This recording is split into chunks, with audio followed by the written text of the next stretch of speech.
ایک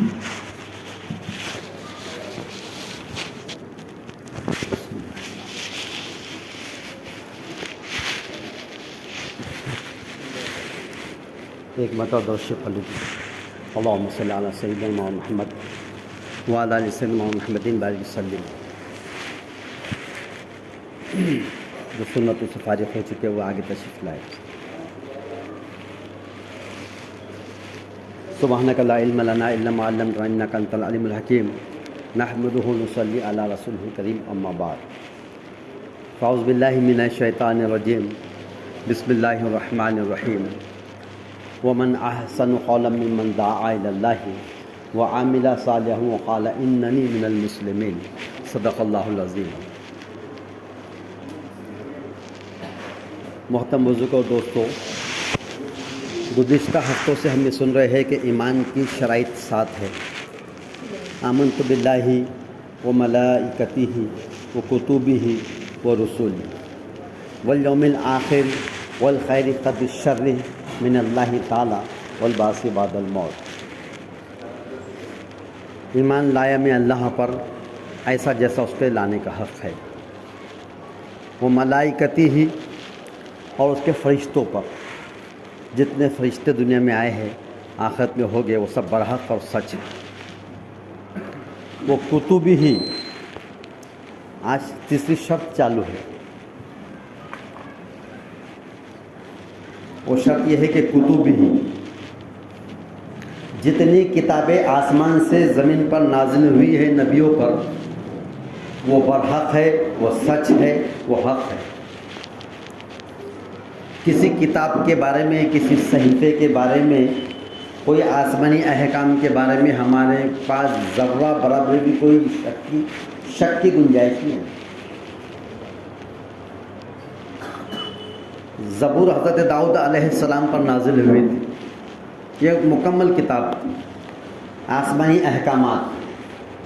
انجیل حضرت عیسیٰ علیہ السلام پر نازل ہوئی، یہ ایک مکمل شریعت تھی۔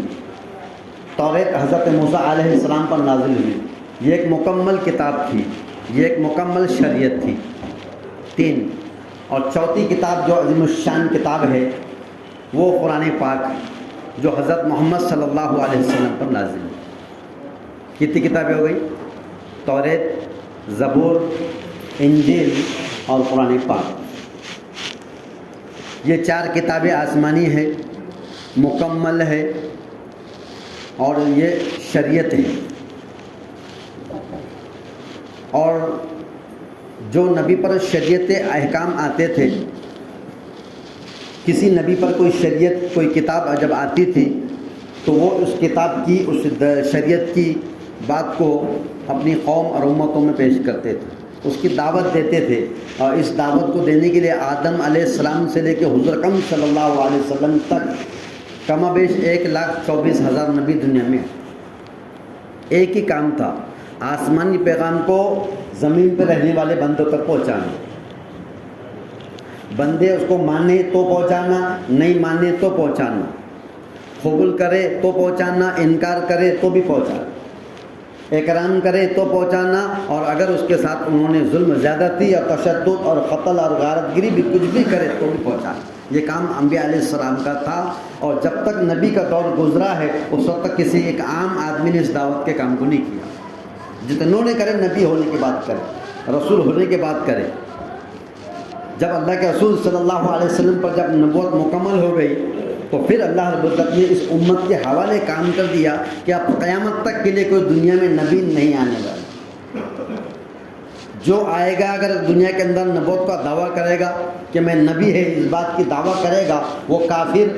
جو اس کو مان لیں گا وہ کافر، یا کسی ہاں میں ہاں ملا دیں گا وہ بھی کافر۔ تو انبیاء علیہ السلام کا سلسلہ اللہ نے شروع کیا۔ اللہ تعالیٰ حدیث قدسی میں یہ فرما رہے ہیں، میں ایک چھپا ہوا خزانہ تھا، میں نے یہ چاہا کہ لوگ مجھے جانیں، لوگ مجھے پہچانیں، میں کیسی طاقت والا، میں کیسی قدرت والا، میں کیسی وحدانیت والا۔ تو پھر میں نے انبیاء علیہ السلام کے سلسلے کو شروع کیا کہ اے نبی جاؤ دنیا کے اندر میرے ان بندوں کو جو مجھے نہیں جانتے ہیں، مجھے نہیں پہچانتے ہیں، جنہوں نے مجھے دیکھا تک نہیں ہے، وہ میری طاقت سے واقف نہیں ہے، میری قدرت سے واقف نہیں ہے. ان کو میری طاقت سمجھاؤ، میری وحدانیت کو سمجھاؤ، میں کیسی طاقت والا، میں کیسے تنہا مالک ہوں. میں جب کسی چیز کا ارادہ کرتا ہوں اس سے کہتا ہوں انما قرآن کریم کی آیت ہے، وہ یہ کہتے ہیں اس کے کہ جب میں کسی چیز کا ارادہ کرتا ہوں اس سے کہتا ہوں ہو جا ہو جاتی ہے، اس سے کہتا ہوں ہو اور وہ ہو جاتی ہے. کوئی کسی کی محتاجی نہیں ہے. تو اب اس بات کو سمجھانے کے لیے دنیا میں نبی آئے، اور پھر جب نبی دنیا میں آتے تھے سمجھاتے تھے، شریعت بتاتے تھے، کتاب بتاتے تھے، سنت بتاتے تھے، احکامات بتاتے، آسمانی پیغام لے کر آتے تھے، تو کہتے تھے کہ ہم تم سے کوئی صلہ نہیں چاہیے، ہم اس بات کے پہنچانے کا تم سے کوئی صلہ اجر نہیں مانگتے، ہم تو صرف ایک دعوت جو لے کر آئے ہیں اللہ کی طرف سے جو پیغام ہے، ہم پیغمبر ہیں، ہم نبی ہیں، ہم رسول ہیں، اور ہم یہ پیغام تم تک پہنچا رہے ہیں کہ اے انسانوں ایک اللہ کی بات کو مان لو، ایک اللہ کا اقرار کر لو، تم کامیاب ہو جائیں گے. یا ایھا الناس قولوا لا الہ الا اللہ تفلحون. اے انسانوں، جب بھی اللہ نے جو دعوت کا نظام چلایا ہے تو انسانیت سے مخاطب ہے. مسلمانوں سے اسپیشل نہیں کہا گیا کہ اللہ کو مان لو، کیونکہ ساری انسانیت آدم علیہ السلام سے لے کے آج تک اور آج کے بعد سے لے کے قیامت تک تمام کے تمام انسان ہیں، وہ سارے انسانوں سے مخاطب ہے دعوت. اور سب سے یہ کہا گیا کہ اے انسانوں اگر کامیاب ہونا چاہتے ہیں تو ایک اللہ کو مان لو تو تم کامیاب ہو جائیں گے. پھر حضرت اکرم صلی اللہ علیہ وسلم کی امت کے اندر جب یہ قرآن پاک آیا ہے تو وہاں سے جہاں سے پہلی آیت اقرا باسم ربک الذی خلق آئی ہے، وہاں سے لے کے قیامت تک جتنی انسانیت آئیں گی وہ تمام کی تمام انسانیت کے لیے احکامات بتا دی گا. اب یہ تم کو اس پہ عمل کرنا ہے، تم کو اس کی دعوت کو چلانا ہے. اب نبی کا سلسلہ اللہ نے مجھے تو اپنے نبی پر ختم کر دیا ہے، لیکن پھر جو کام نبی کیا کرتے تھے وہ کون کرے گا؟ نبی آتے تھے، قوموں کو، قبیلوں کو، امتوں کو سمجھاتے تھے، بتاتے تھے، گمراہیوں سے نکال کر ہدایت کی طرف لاتے تھے. تو ان کو کون سمجھائے گا کہ اب یہ کام تمہارے ذمہ ہے. کنتم خیر امۃ اخرجت للناس تأمرون بالمعروف وتنہون عن المنکر وتؤمنون باللہ. ایک تم بہترین امت ہو، یہ لقب آپ کو ملا ہے، مجھے ملا ہے، ہر اس کلمہ پڑھنے والوں کو ملا ہے جس نے دنیا کے اندر لا الہ الا اللہ پڑھا ہے. یہ پہلی قوموں کے اندر عوام کو نہیں ملا تھا، یہ امتوں کو نہیں ملا تھا، یہ قبیلوں کو نہیں ملا تھا. یہ کس کو ملا؟ اس امت محمدیہ کو ملا ہے جو محمد صلی اللہ علیہ وسلم کی امت ہے. الحمدللہ. جو کام نبی کیا کرتے تھے اور نبی اس کام کو کرنے کے لیے ان کے اندر صفات ویسی ہوتی تھی، ان میں کمالات ویسے ہوتے تھے، ان میں خوبیاں ویسی ہوا کرتی تھی، ان کے اندر ایسی نیک سیرت ہوا کرتی تھی، ان کی زندگیاں اور نمونہ بنا کرتی تھی. ان لوگوں سے اللہ نے کام لیا ہے، لیکن ختم نبوت کے برکت سے طفیل سے اللہ نے کام پھر اس امت کے ذمہ لگا دیا کہ جو بھی اگر کوئی اس دھرتی پر غلط کام کر رہا ہے اس کو برائی سے اس کو روکنا اور اس کو صحیح کام کی طرف لے کر آنا. یہ ہے امر بالمعروف اور نہی عن المنکر. اچھائی کا حکم کرتے رہو، برائی سے روکتے رہو. مبادہ ایسا وقت نہ آ جائے کہ جب تم ہاتھ اٹھا کر دعا اپنے اللہ سے مانگو وہ تمہاری دعا کو قبول نہیں کرے. تمہارے اندر کے لوگ جو موجود ہوں گے برگزیدہ ہوں گے، وہ نیک ہوں گے، وہ متقی پرہیزگار ہوں گے، وہ مستجاب الدعویٰ ہوں گے، اور جب ہاتھ اٹھا کے دعا کریں گے تمہارے حق میں، اللہ ان دعا کو رد کر دے گا، دعا قبول نہیں کرے گا. کیوں نہیں کرے گا؟ اس لیے نہیں کرے گا کہ تم دعوت کے کام کو جب چھوڑ دیں گے، لوگوں کو سمجھانا بتانا، ان کو جو تو ان کے عقل اور فہم کے مطابق ان کو صحیح دین کی طرف لے کر آنا، یہ کام جب تم چھوڑ دیں گے تو پھر تمہارے اندر ظالموں کو اللہ تعالیٰ اس لا کے کھڑے کر دے گا. پھر وہ ظالم ہوں گے، تمہارے بڑوں کی قدر نہیں کریں گے، تمہارے بڑوں کی عزت نہیں کریں گے، تمہارے علماء دین کی قدر نہیں کریں گے، تمہارے چھوٹوں پہ شفقت نہیں کریں گے. پھر تم کو ظلم کا شکار ہونا پڑے گا. آج ہم اپنے آنکھوں سے دیکھ رہے ہیں کہاں دنیا میں مسلمان محفوظ ہے. یہ اس وجہ سے ہو رہا ہے کہ ہم نے دعوت کے کام کو، جو دعوت کا کام تھا کہ لوگوں کو اللہ کی طرف بلانا، جس شکل سے بھی بلاتے ہیں، مؤذن اذان کے ذریعے سے بلاتے ہیں، مجاہدین تلوار کے ذریعے سے بلاتے ہیں، علماء دلائل سے بلاتے ہیں، اور نبی علیہ السلام جو ہے تو معجزات کے ذریعے سے بلاتے تھے. اور آج کی اس امت کے ذمہ اللہ نے کام لگا دیا، جو غلط کام تمہارے گھر میں ہو رہا ہے، جو غلط کام تمہارے اپنے گلی محلے بستی میں ہو رہا ہے، جو غلط کام تمہاری عوام میں، محلے میں، شہر میں، ملک میں، پوری دنیا میں جو غلط حرام ہو رہا ہے اس سے روکنا یہ انتہائی ضروری ہے. اگر اللہ کے عذاب سے پناہ چاہتے ہیں، بچنا چاہتے ہو تو تم کو امر بالمعروف اور نہی عن المنکر کو کرتے رہنا پڑے گا. اگر ایسا نہیں کریں گے تو اللہ کا عذاب تم پر آ جائے. نبی کریم صلی اللہ علیہ وسلم کا ارشاد ہے، حدیث پاک کا خلاصہ ہے، نبی کریم صلی اللہ علیہ وسلم کا ارشاد ہے کہ میری امت کے اندر نبی کریم صلی اللہ علیہ وسلم کو ارشاد ہے کہ میری امت اس دنیا، جب دنیا کی عظمت ان کے دلوں میں بیٹھ جائیں گی، دنیا کی محبت ان کے دلوں میں بیٹھ جائیں گی، تو پھر کیا کرے گا اللہ تعالیٰ؟ پھر ان کے اوپر کیا کرے گا؟ ظالموں کو جو تو مسلط کر دے گا۔ یہ جو ظلم ہو رہا ہے دنیا کے اندر، یہ جو دنیا کے اندر حالات ہم پہ آ رہے ہیں، چاہے جس شکل میں آ رہے ہو، پہلے تو ایسا ہوتا تھا کہ زمینی عذاب آتے تھے، آسمانی آتے، زلزلے آتے تھے، کوئی آسمانی بارش، طوفان اور آندھی آ جاتی تھی، لیکن ایسا نہیں ہو رہا ہے، بلکہ حکومت کی طرف سے اور پتہ نہیں کس کس کی طرف سے کیسے کیسے ظلم آ رہے ہیں۔ یہ ان کا کمال نہیں ہے، بلکہ اللہ رب العزت نے ان کو مسلط کر دیا تمہارے۔ تو ہم اس کے ذمہ دار ہیں۔ ہم جو کام کے لیے دنیا میں بھیجے گئے تھے کہ امر بالمعروف اور نہی عن المنکر، وہ کام ہم نے چھوڑ دیا۔ ہم یہ سمجھتے کہ بھائی میں نے نماز کو چلے گیا، میری نماز میں نے پڑھ لیا، الحمدللہ، اللہ کا شکر ہے، وہ پڑھتا تو پڑھ تو جا جہنم میں، میرے کو کیا کرنے کا۔ ہم منہ سے نہیں بول رہے، اس تک نہیں پہنچ رہے، اس تک نہیں سمجھائش کر رہے، اس کو نہیں بتا رہے، اس کو نہیں سمجھا رہے، جس کی وجہ سے وہ دعوت کی بات اس تک نہیں پہنچنے سے وہ اللہ کے گھر سے دور۔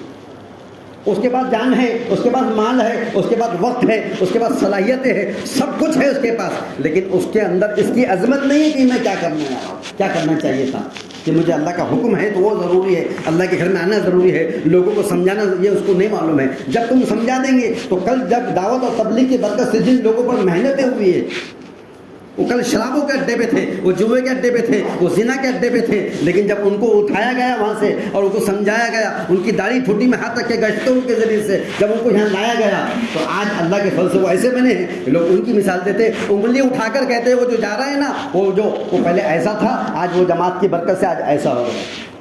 کئی ہزاروں مثالیں ملیں گی دنیا کے اندر۔ تو سوچو، اگر ہم نے اس بندے تک صحیح دین کی بات اگر نہیں پہنچا دی، جتنے دن تک وہ گناہ پہ رہے گا، جتنے دن تک وہ حرام کام کرتا رہے گا، سمجھ لو اس کے حصے دار ہم بھی بنیں گے، کیونکہ ہم نے اس تک دین کی بات نہیں پہنچا دی۔ وما علینا الا البلاغ المبین، تم صرف پہنچانے کے ذمہ دار ہے۔ اللہ تعالیٰ اپنے نبی سے فرما رہے ہیں، اے محمد صلی اللہ علیہ وسلم، دعوت کا کام تمہارے ذمہ، دعوت کا کام صرف پہنچا دینا ہے۔ جو نہیں جانتا، جو نہیں مانتا، جو نہیں سمجھتا ہے، اس کو سمجھا دینا یہ تمہارا کام ہے، لیکن اس کے بعد اگر وہ عمل نہیں کرے تو وہ اللہ کا اور اس کا معاملہ ہے، وہ اللہ کی ذمہ داری اور بندے کی ذمہ داری، وہ اپنے طرف نہیں ہے۔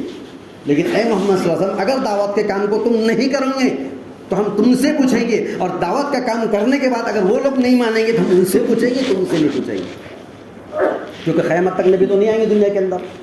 تو اب یہ نبی کا دور اللہ نے جو سلسلہ بند کر دیا ہے، تو یہ کتبی ہی کتابوں کے ذریعے سے اور شریعت کے ایک مکمل نظام حیات کے ذریعے سے اللہ تعالیٰ پھر یہ بتا رہے کہ اب اس کو تم کو دعوت دینا پڑے گی ان لوگوں کو جو اس کو نہیں جانتے، جو اس کو نہیں مانتے۔ پہلے اپنوں میں دینا پڑے گی، پہلے مسلمانوں میں دینا پڑے گی، پہلے ہمارے گھروں کے اندر کا کیا حال ہے، ہماری اپنے گھروں میں کتنی دینداری ہے۔ برا مت مانو، اللہ کے لیے ابھی کل دیوالی کا دن تھا، کتنے مسلمانوں کے گھر میں پٹاخے پھوڑیں گے، ہم سب جانتے چلا۔ حرام کام ہو رہا، حلال کی پسینے کی کمائی کتنی محنتوں سے 100 200 500 روپے کما رہے، اور خود آتے آتے جو تو تھیلی کیری بیگ اس میں پٹاخے لے رہے، لے بیٹے پھوڑو، یا پھر بچہ پیسے مانگ رہا اس کو دے رہے، کہاں سے آ رہا پیسہ؟ حلال دے، یا چلا رہے پیسے کی ضرورت ہے کر کے۔ اور کئی نیک لوگوں کے بیچارے خودداری میں نہیں بول رہے کہ مجھے کچھ کپڑے کی ضرورت ہے یا کھانے کی ضرورت ہے، وہ نہیں بول رہے بیچارے، وہ اندر کے اندر گھٹ گھٹ کے مر رہے ہیں۔ اور ہمارا پیسے کا صحیح استعمال اس لیے نہیں ہو رہا ہے، ہم تو صحیح دین ہم زندگی میں آئے نہیں، ہم دکھ رہے دیندار لیکن دینداری اندر سے غائب ہو گئی ہمارے اندر۔ کیوں حرام کام ہو رہا ہے؟ کیوں حرام کام ہو رہا ہے؟ کیونکہ ہم اس کو واقف نہیں ہے اس سے، اور ہے بھی تو کیا فرق پڑا ہے۔ ایک بچے کو چھوٹا بچہ تھا تو دادا نے پوترے کو گودی میں اٹھایا، مطلب کہاں جا رہے؟ بولے سری دلا رہا، بولے ہاں سری دلانے جا رہے ہو۔ میں بولا بچے کو کچھ نہیں سمجھتا، میموری کارڈ خالی پڑا ہوا ہے، لیکن جو دادا جان آپ جو لے کے جا رہے ہیں نا، یہ تو اس کے دماغ میں ایک نیا سبق دینے جا رہے ہیں کہ بیٹے جب بھی دیوالی آئیں گی تیری عمر میں تو جب بڑا ہوتا رہے گا، ہر سال دیوالی آئیں گی تو میں رہوں نہ رہوں، لیکن سری والی رسم کو، یہ رواج کو، یہ پرمپرا کو تو نے کیا کرنا ہے؟ بولو پہنچاتے رہنے سے کمی مت کرنا۔ اس کے دماغ کی خالی میموری کے اندر تم نے ڈاؤن لوڈ کر دی ہے، اب وہ جب بڑا ہوگا ہر سال کرتے رہے گا، اور جب اس کے بعد اس کی جنتا سیوا جب شروع ہو جائیں گی، سمجھ لیں جنتا سیوا آگے کی بات 20 سال کے بعد، تو پھر وہ جنتا سیوا جب آئیں گی نا تو تو نے بھی اسی گودی میں اٹھانا اور یہ بولنا کہ کل میرے دادا نے میرے کو اٹھا کے لے کے گئے تھے، اب میں لے جا رہا ہوں، اور تیرے اولادوں کو جب تو دے گا تو میں تو رہوں گا نہیں رہوں گا دادا، لیکن تو ضرور دادا بن جا۔ اللہ معاف فرما۔ ان المبذرین کانوا اخوان الشیاطین، فضول خرچ کرنے والے شیطانوں کے بھائی ہیں۔ یہ فضول خرچی نہیں ہے کیا؟ حرام مذہب ہمارا نہیں ہے. جتنے پٹاخے انہوں پھوڑے کہ نہیں پھوڑے, اس سے زیادہ ہمارے پاس پھوڑ جا رہے. ہولی وہ منا رہے اور رنگ ہمارے کپڑے خراب ہو رہا ہے کہ نہیں ہو رہا. پتنگ کی 3 سکرات میں پتنگ کس کے گھر میں اڑتے دیکھیں, سب کو معلوم. ٹیلیسکوپ سب اپنی قوم یہاں سے وہاں تک دیکھو, سب ماشاء اللہ برکت ہی برکت ہے سب یہاں سے وہاں تک. بڑی تھپی پتنگوں کی مانجا اور چپڑیا کیوں بھائی 3 سکرات ہے نا تو تمہاری ہے کیا, کدھر جا رہا ہے ان کو نہیں معلوم. بس چلے چلے چلے, یہ منچائی ہے, یہ اندر کی چاہت کے چوچلے ہیں. بس اس کو دینداری سمجھ ہم. اللہ ہم کو معاف فرما دے, ان کو دھوکے سے نکال دے. دینداری نہیں ہے یہ, اندر جا کے کھوکھلا کریں گی ایمان کو.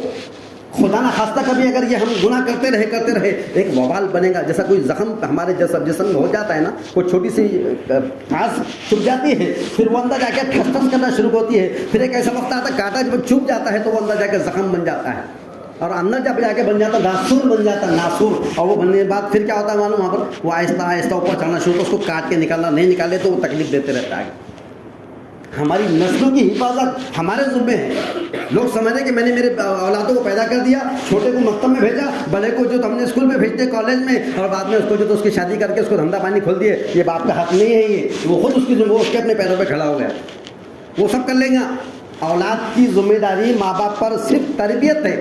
تربیت کیا تربیت ہے؟ صحیح تربیت کے اوپر اس کی زندگی ہے. باقی وہ کھائیں گا یا بھوکا رہیں گا یا مریں گا, وہ کیا کریں گا وہ اس کا معاملہ ہے. ہم نے ایک اچھا طریقہ بتایا, ایک کاروبار کھول کے دے دیے, اس کے نصیب میں ہوں گا تو خزانے مل جائیں گے, اور اگر کبھی نہیں ہوں گا تو دانے دانے کو محتاج ہوں گا. اس کی تقدیر کی بات ہے, پر تمہارے اور میرے ذمے جو لکھی گئی ہے وہ اس کی تربیت کے ہم ذمہ دار ہیں. ہم اس کی جو تو ملکیت کی پراپرٹی کے اور اس کے جو تو کاروبار اس کے ذمہ دار ہم نہیں.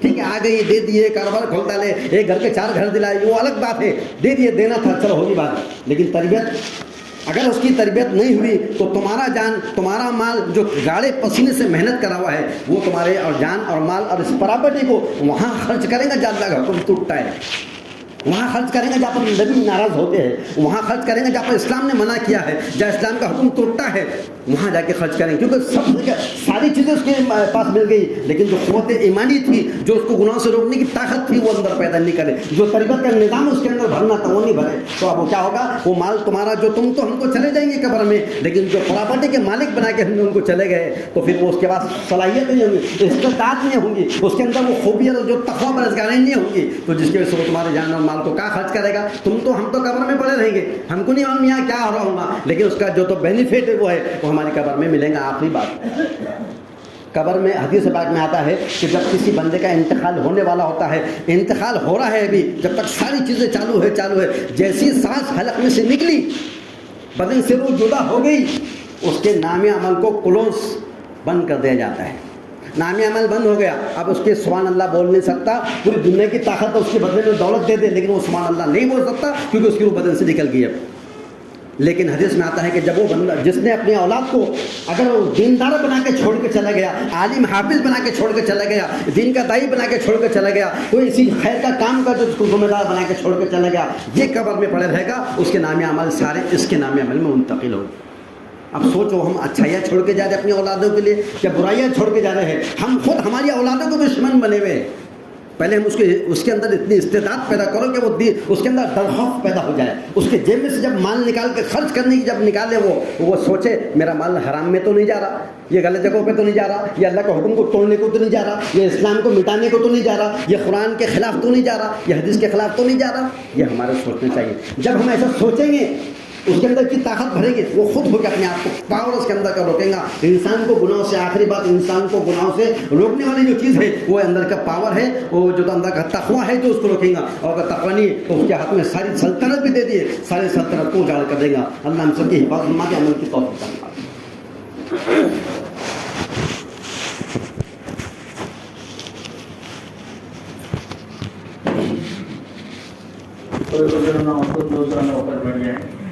جس کو نیچے جگہ نہ ملے اوپر کے سم چلے جائے.